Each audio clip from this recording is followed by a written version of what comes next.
The Japanese occupation of the Philippines was a dark period in the country's history, lasting from 1942 to 1945.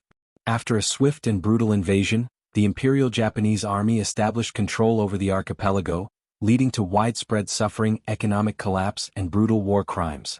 Despite Japanese rule, Filipino resistance fighters and guerrilla forces continued to fight for their country's liberation, which eventually came with the return of General Douglas MacArthur and the Allied forces in 1944 to 1945. 1. The fall of the Philippines. The Japanese launched their invasion of the Philippines on December 8, 1941, just hours after the attack on Pearl Harbor. The invasion began with the destruction of Clark Air Base, eliminating American air power in the region.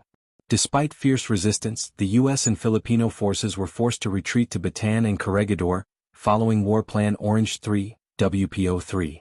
By April 9, 1942, Bataan fell, leading to the infamous Bataan Death March, where thousands of Filipino and American prisoners of war died. Corregidor surrendered a month later on May 6, 1942, marking the full Japanese occupation of the Philippines. 2. Japanese rule and martial law. Once the Philippines fell, the Japanese established a puppet government under José P. Laurel, while the country was placed under military rule. The Japanese imposed strict martial law, and dissent was brutally crushed. The local population was subjected to food shortages, forced labor, and harsh punishments for any opposition. Newspapers, radio stations, and education were all controlled by the Japanese to spread their propaganda. The Japanese military committed numerous atrocities, including mass executions, torture, and sexual slavery. The Kempeitai, Japanese military police, were notorious for their brutality, targeting suspected guerrilla fighters and civilians alike. Cities and villages suspected of harboring resistance fighters were often burned, and entire communities were massacred. 3. Filipino resistance and guerrilla warfare. Despite the Japanese occupation, Filipino guerrilla forces continued to fight back. Various resistance groups such as the Hukbalahap, Hukbong Bayan Laban Sa Hapon, and other local fighters, waged a covert war against the Japanese.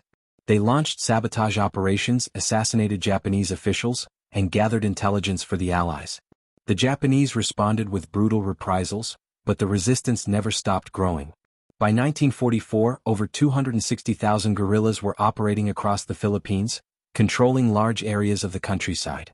These resistance movements played a crucial role in preparing for the eventual Allied liberation. 4. The liberation of the Philippines.